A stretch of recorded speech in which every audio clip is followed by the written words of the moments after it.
This is what the mushrooms look like in their raw state before they've been ground up into a powder. So in here is a powder. So I do that maybe once or twice a week for microdosing. I really noticed after the first mushroom experience that it relieved a lot of her fear of death.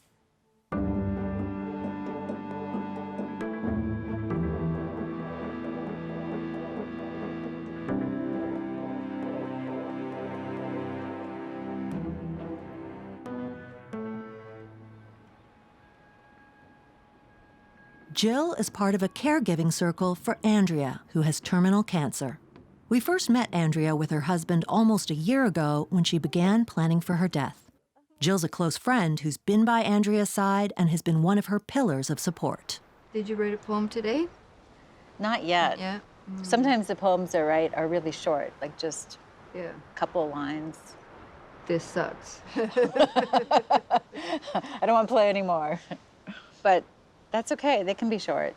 Yeah. Sometimes that's the way it is. That's the way energy shows up, or lack thereof.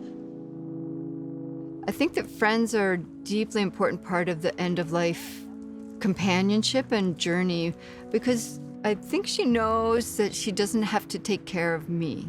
With family or something, you know, you're always like, don't want to be too much of a burden and don't want them to see how much you're suffering.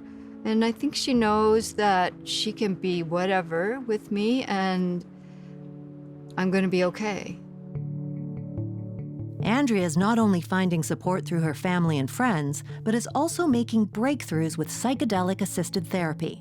She's one of only 28 Canadians who were granted permission to legally use psilocybin, also known as magic mushrooms, to deal with end-of-life distress. A doctor and therapist oversee her psilocybin treatments. I would describe Andrea as a seeker. She's always trying to learn from whatever life is presenting.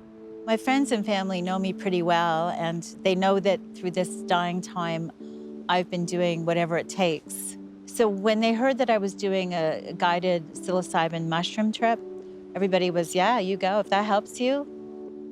What I learned from Andrea's experience is not to be afraid of it. It's an incredible tool to give insights into another way of seeing the nature of life, and which includes death. Psilocybin is one of the naturally occurring compounds found in magic mushrooms. As a psychedelic, it's classified as a controlled substance and prohibited in Canada unless authorized. It's part of a group of psychoactive substances like LSD, ayahuasca, and MDMA that affect perception and cognitive processes. This is the scale that I use to weigh out the amount, because microdosing is such a small amount. So this is a scale that has like 3 decimal points to it. The large trips that I took, the 2 of them, they were more like 4.5 grams.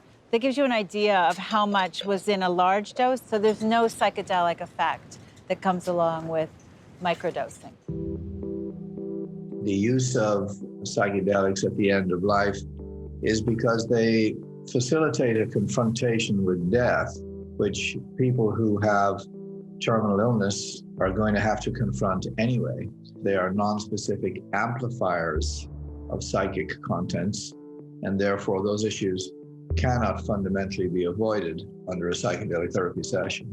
It's also an opportunity to make some meaning out of their lives, and psychedelics are very useful in assisting that.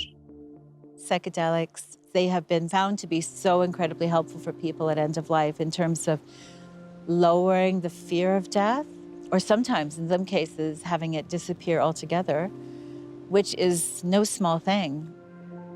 I had been prepared for difficult things to happen, but it was okay. I found the psilocybin to be a gentle teacher. In terms of just dealing with the psycho-spiritual changes and challenges that come up, other forms of therapy that I've sought and tried only goes so far. Research has shown that psilocybin can produce substantial decreases in depression and anxiety in patients with life-threatening illness. Recent studies and medical trials have also suggested it may have the potential to treat a range of psychiatric and behavioral disorders under special monitored conditions. In the 1960s, when these medications burst on the scene, the people who were charged with regulating drugs and regulating therapies had no idea of what these compounds were or what they could do. So I think that the stigma has been applied by bad science for political reasons, and the stigma will be removed by good science and by people telling their stories about the benefits of psychedelics. Ask questions, read books, talk to other people, and not to do that on your own, but to find a guide and someone that really understands the ceremony and the medicine and the importance of intention and being clear and having proper supports with it. Because it was such a helpful thing for me to do at end of life, part of the reason why I'm wanting to do this is to help break down that stigma and any judgments people might have about using what we see as like recreational or party drugs in a different context and how helpful they can be. It's a game changer.